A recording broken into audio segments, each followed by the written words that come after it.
Hi, I'm Rob Parker, Nuclear for Climate Australia, and today I'm excited to bring to you this idea for building nuclear now, right in the Latrobe Valley in Victoria.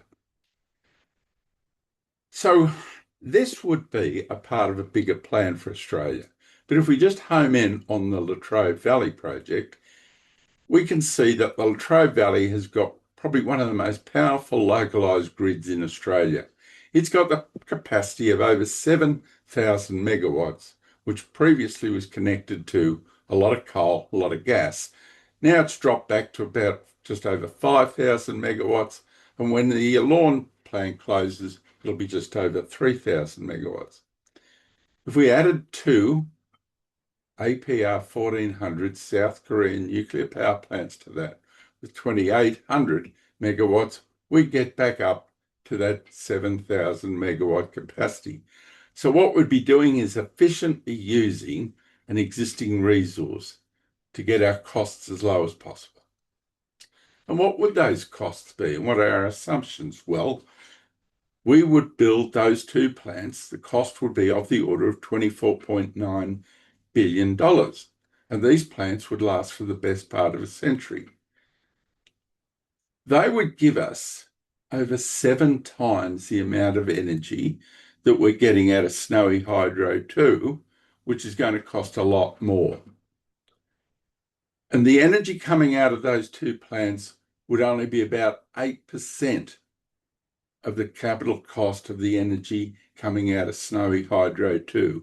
Not one further dollar should be spent on Snowy Hydro 2 while we have this nuclear option in place. Not one. How long would it take? Well, it would probably take us about 5 years to plan those plants, to get our legalese in place, and to get our regulators all sorted out, and to properly define what the project is.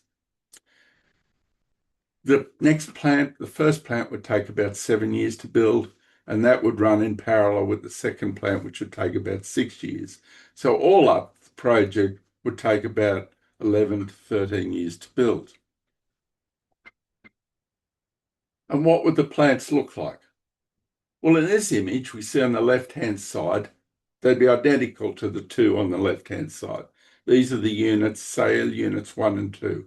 We visited them in 2018, and more recently, we entered into the control room in 2025. On the right-hand side of this image, we see the plan, what they would actually look like in plan. And they sit on an area of about 470 metres by 550 metres, which would fit quite well within the footprints of either the Hazelwood or the Lawn plants. And here we see on this image, we've got the cleared Hazelwood site sitting there waiting for these plants to be built, all cleared, ready to go.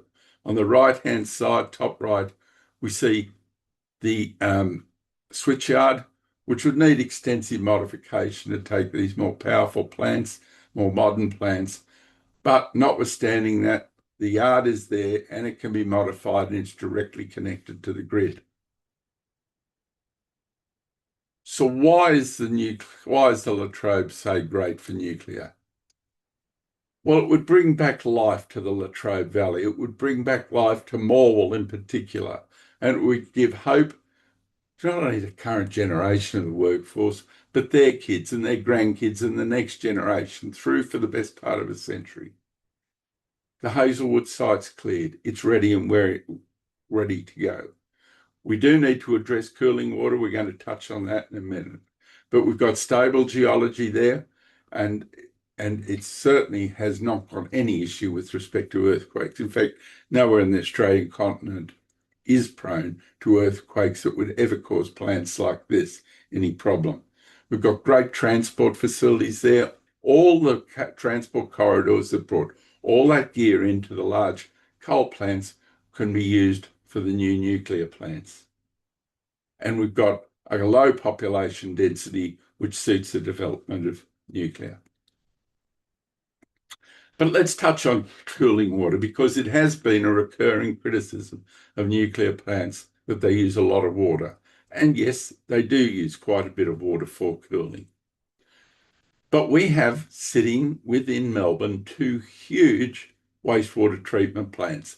They're dumping about 311 million cubic metres of water into either Port Phillip Bay or Bass Strait each year. The eastern plant, each year it dumps about 139 million cubic metres of water into Bass Strait. And we can take just over 50% of that water through to the Latrobe to power those plants. Perfectly good water for cooling nuclear power sites. On this image, we see the route of the pipeline that would convey that water. Here we've got the Eastern Sewage Treatment Plant near Chelsea on Port Phillip Bay. It would come the best part of 110 kilometres over to the Latrobe by following the 500 kV power line. We would not need new easements. The easements are already there in place to convey that pipeline right through to either Hazelwood or Yallourn if we choose to go there. But more on the delivering of the plants to the Latrobe. For Hazelwood and Yallourn would have to be the best sites in Australia. They would have top priority. We'd use the pipeline to convey the cooling water, just as they do at Paula Verde in the United States, one of the largest plants in the United States that takes water from Phoenix over to this plant that sits in the desert, about 4,500 megawatt plant, and powers that and cools that plant. Foundation capacity at those plants at Hazelwood and Yallourn would need to be checked in terms of its strength, but that's certainly not an issue. There are many plants built around the world on similar sorts of foundations. And we have the area and the grid connection sitting there waiting for them. We've had discussions on a number of occasions with the Korean contractors. Most recently, a group of us went to South Korea in January 2025. We had Mike Newman organise the trip with Jasmine Diab, myself, Ted O'Brien, Stephen Wilson, and Helen Cook, a well-qualified team to enter into discussions with the suppliers and contractors who manufacture these plants. And we often hear people criticise that Australia doesn't have the skills base to do it. Well, we certainly do. We've got ANSTO. That sets the bones for a regulator that we would need to put into place. We've got two universities with great courses at the University of New South Wales and an ANU into nuclear. But the Korean International Nuclear Graduate School near Busan would give the best grounding for our plant operators and our engineers who would operate these plants. They educated the people for the United Arab Emirates project, and they would do it the same for Australia. And our tradespeople, our electricians and welders, would be trained up by the Korean contractors to undertake the work.